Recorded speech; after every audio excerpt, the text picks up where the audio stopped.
Maker's Mark Star Hill Farm. First new recipe since the founding of the company. And this is a wheat whiskey, not a bourbon. Is it worth the hype? Is this as good as Cellar Aged or some of the finishing series? Stick around to find out.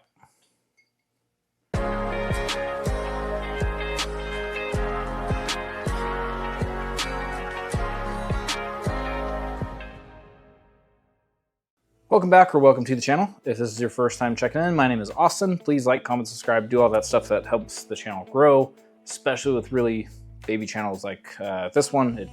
Every subscriber really helps. All right, today we have the new Maker's Mark, the Star Hill Farm Wheat Whiskey.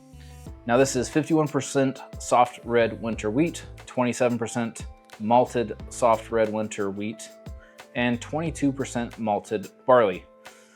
Grains harvested, distilled, and barreled in fall 2016 and fall 2017. This is coming in at 56.35 ABV or 114.7 proof. It's got that nice kind of hammered glass on it, the old school looking label. My buddy was at Costco and there were cases of these and they were just sitting out. There was no limit.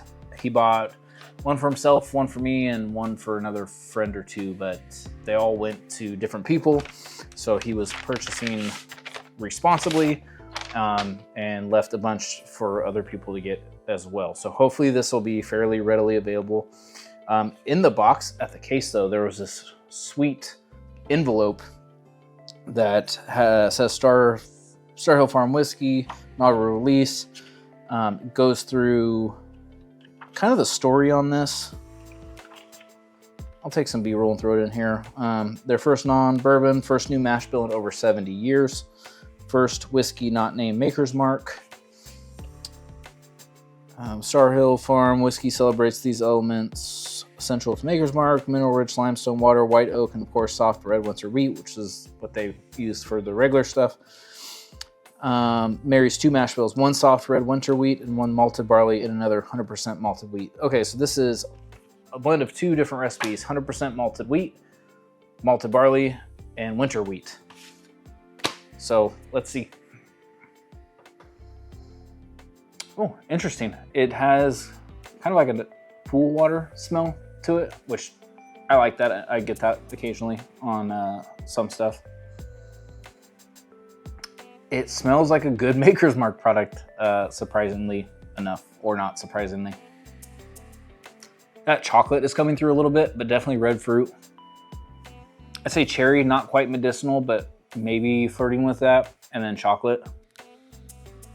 With the malted wheat and the malted barley combo, I think I said, what, 22%? It's not overly malty. Like, this isn't just a chocolate malt ball to me. Yeah, kind of a bright cherry, some chocolate, some malty. Weedy funk is pretty subdued, which is nice. That smells great. All right.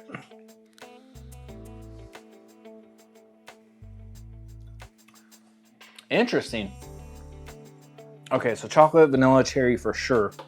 There's something else I'm getting in here though.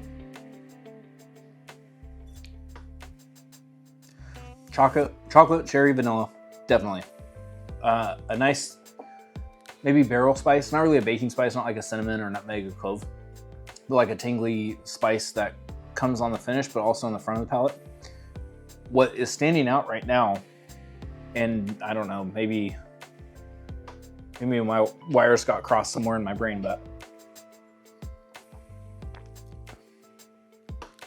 no, it's there. There's a tropical note in here, like a pineapple or a passion fruit. Not really mango. I'm getting that more like acidic, tart, bright, like the pineapple, the passion fruit. Maybe mango mixed in there a little bit, but not primarily. It's honestly reminding me a little bit of the Redbreast 27.